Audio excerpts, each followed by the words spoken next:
common mistake that people make when it comes to Commonwealth Shared Scholarship. In this video, I'm going to be talking you through the mistakes and what you can do to avoid these mistakes. As someone that has received Commonwealth Shared Scholarship in the past and I've reviewed a number of essays, and I've also learned from people different experiences on how they apply for this prestigious scholarship. I'll be walking you through common mistakes that people make when it comes to Commonwealth Shared Scholarship. This is mainly and primarily focusing on the Commonwealth Shared Scholarship. So the scholarship is going to open anytime from now. Most of the time it opens in November and it's going to close in December. The very first mistake that people make is that they don't check whether the university that they are interested in is eligible for Commonwealth Shared, and at the same time if they have the course that they want to study. This is what I mean. Every year, university across UK, they actually do some form of bidding to be able to have Commonwealth Shared opportunity available to their students based on different courses. So it is an annual thing. If a course or a university is on the list for Commonwealth Shared this year, it is not a guarantee that it's going to be there next year. So it is very, very important that you try as much as possible to review the website immediately the scholarship opens. Review the website, check the list of the university, check the list of the courses. For instance, some years ago when I applied, only about 6 courses at the University of Oxford are actually eligible for the funding. But this year it might change to 7 courses, or Oxford might not be there at all. So it is very, very important that you check so that you'll be able to know the courses that are available in each university, the number of students that they want to take. When you check the website, once the application opens, you'll be able to see. Some university, they have 6 quotas, some have 1, some have 2 students that they want to take. So always check, and the very first thing that you have to do is to check the website to know if the course that you're interested in is listed in that particular year that you're applying for Commonwealth Shared. Remember, universities do bidding, and it might be possible that that university or that particular course in that university might not be eligible that very year. Please don't make this mistake.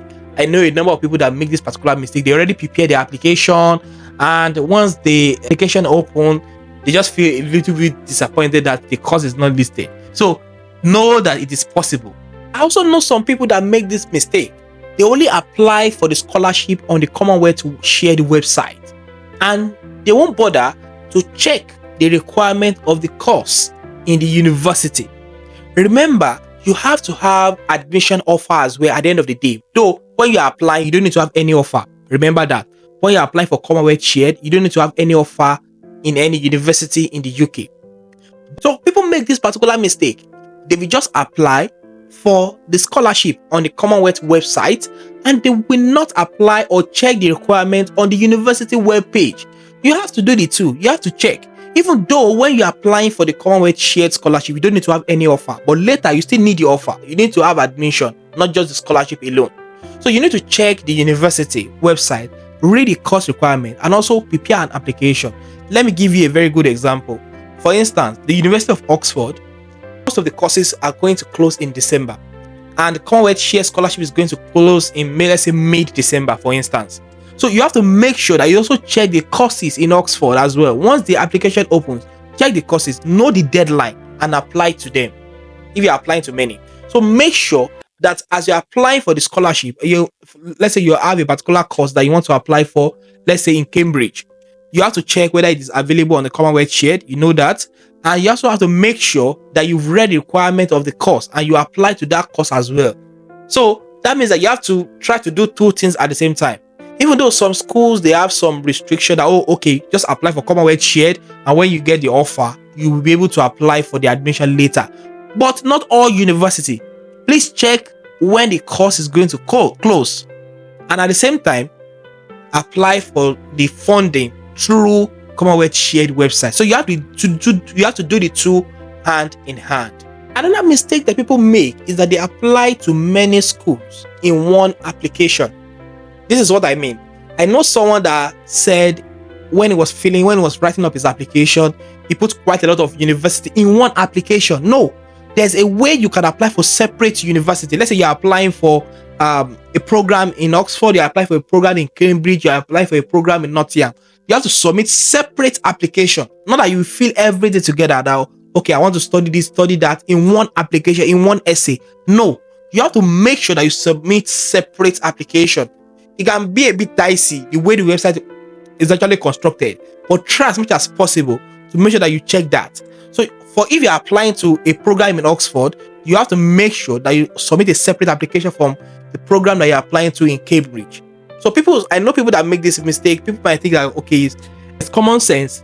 Yeah, it might look like common sense, but people still make this mistake. They fill everything, Oxford, Cambridge, Nottingham, in one application, even though it shows that they are applying to just one particular university. So someone made that mistake, and please don't make that mistake. Make sure that you check so that you will know what you're applying for, and you don't mix up a lot of application in one portal. So please try as much as possible to check so that you can make sure that you submit separate application for different schools that you're applying for. Another common mistake that people make is that they're not applying to many schools. Not applying to many schools is one of the mistakes that people make. Please try as much as possible to apply to many programs. Once the application opens, don't just put your egg in one basket.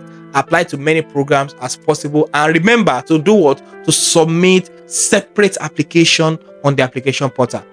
Another common mistake that people make is that they don't make their application to be country centric in a way. Let me use that word. You have to make sure, you have to demonstrate that this funding is going to give back or make impact in your community. You have to make sure that that is clear, crystal clear on why they should fund you. Because one of the aim of Commonwealth Scholarship is to contribute to capacity building and build capacity of people in low and middle income countries or countries that are eligible for the funding to be able to give back to their country. So you have to make sure that you shine that through in your application. That should show that indeed this person is worthy of our investment. So please take note of all these points that I've mentioned so that you will not make any mistake in your application. And if possible, please kindly watch this video I'll be showing you on my screen now. Is about a full details about everything about Commonwealth Shared and Commonwealth Masters application. Please watch this video, and that will give you additional insight to prepare a very strong application.